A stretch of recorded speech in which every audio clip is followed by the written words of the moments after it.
Hello guys, এটা কি বলতো? এটা হচ্ছে চিকেন। এরম ভাবে কারা কারা চিকেন রান্না করে খেয়েছো অবশ্যই কমেন্ট করে জানাও।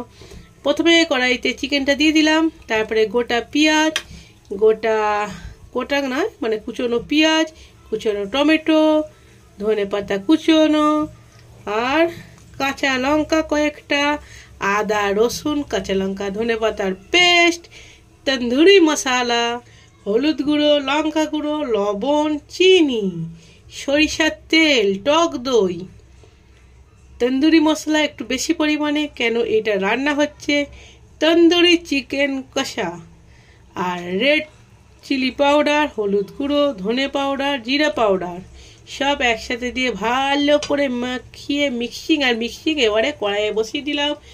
রেডি হয়ে যাবে চিকেন তন্দুরি কষা। কে খাবে?